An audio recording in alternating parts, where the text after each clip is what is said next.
What's up, Chuckers? Producer Mike here, and this is your Serve 5 Setter, a weekly roundup of all things Racket Sports. 5 stories in 10 minutes or less. Today is October 3rd, and this is what we got for you. A French farewell, the Big Two dominance continues, a shakeup in Shanghai, and another year-end final spot is secured. But first, an announcement from the Tennis Hall of Fame. Kicking off with set number 1, Roger Federer headlines a list of nominees for the International Tennis Hall of Fame's class of 2026. The Swiss legend is one of 8 men to achieve the career Grand Slam and the first ever to win 20 major singles titles, and spent a record 237 consecutive weeks as world number 1. Safe to say we will see Fed in Newport next year. Joining him on the ballot is a global fan favorite, Argentina's Juan Martín del Potro. Over his career, the former world number 3 won 22 singles titles and led Argentina to its first Davis Cup title in 2016. He also won the 2009 US Open title, where he upset one Roger Federer in a 5-set thriller. On X, Del Potro wrote, "What an honor and a privilege to be nominated for such a recognition. Thank you very much, Tennis Hall of Fame." Also on the ballot is 4-time Slam champion Svetlana Kuznetsova. Winner of the 2004 US Open and the 2009 French Open in singles, as well as the Australian Open twice in doubles, Svetlana won an impressive 34 career titles, helped Russia capture 3 Fed Cup championships, and rose to a career-high ranking of number 2 in 2007. Who do you think should get in? Head to the Hall of Fame's website to cast your vote before next Friday. On to set number 2 with more legend talk. Gael Monfils has announced his intention to retire at the end of the 2026 season. In a heartfelt post on social media, the former world number 6 reflected on his 21-year career, writing, "Life is too short. Believe me when I say I have no regrets. What I do have is the feeling that I have been lucky, insanely, stupidly lucky. At the risk of sounding like a dad, which I am, it really does go by so fast."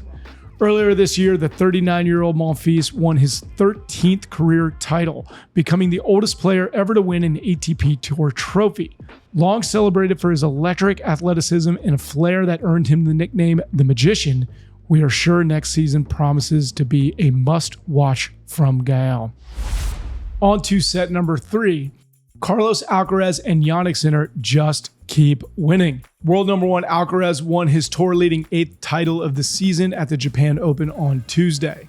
Not to be upstaged, Sinner won the China Open on Wednesday, marking his 3rd title this year and 21st overall. Here's how the 4-time major winner evaluated his performance in Beijing. Certain shots were working very well.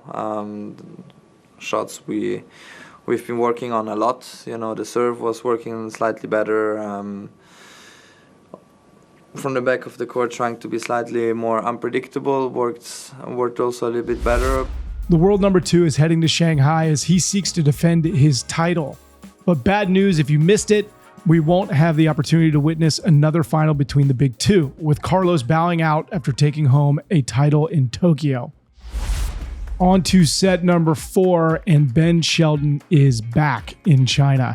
The 22-year-old returned to action early Friday morning for the first time since a shoulder injury forced him to retire during the US Open. The injury led Ben to withdraw from the Laver Cup and Team USA's Davis Cup tie last month, disrupting what had been a great summer.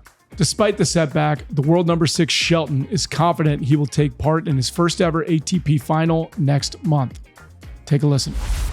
It's the first time that I've put myself in a good position at this point in the year to make Turin and hopefully get a couple more good results and get over the line. So for me, I'm happy with the way that I've played this year, what I've been able to do. I'm not done. I have more things I want to accomplish this year, and yeah, let's see where we are in a month's time. Shelton played David Goffin in a first-round matchup earlier on Friday. Catch the results in this week's 5-setter newsletter, link in the show description. And finally, we'll close out this week with 2 more Americans having stellar seasons. World number 4 Amanda Anisimova and world number 3 Coco Gauff will face off in the China Open semifinals on Saturday. By advancing to the semifinals match, Anisimova joins Gauff, Iga Swiatek, and Aryna Sabalenka, as the first 4 players to secure spots in the year-end WTA finals in Riyadh next month. This will be the 24-year-old Anisimova's first appearance in the tour finals. And that brings us to our tie-break trivia. Who is the most recent player to win the WTA finals during their first appearance? Want to know the answer and hate Googling things? Don't worry, we did it for you. Click the link in the show description and sign up for our 5-Setter newsletter, where you will find the answer to the tie-break trivia, the rest of the top stories from the week, as well as a full weekend draw so you know what to watch, where, and when. And finally, a programming note. This week on Served, Andy sits down with super agent and Federer guru Tony Gotzik of Team 8. So hit subscribe on YouTube or follow us on your favorite podcast platform to stay up on all things Served, and I will see you chuckers on Tuesday. Thanks.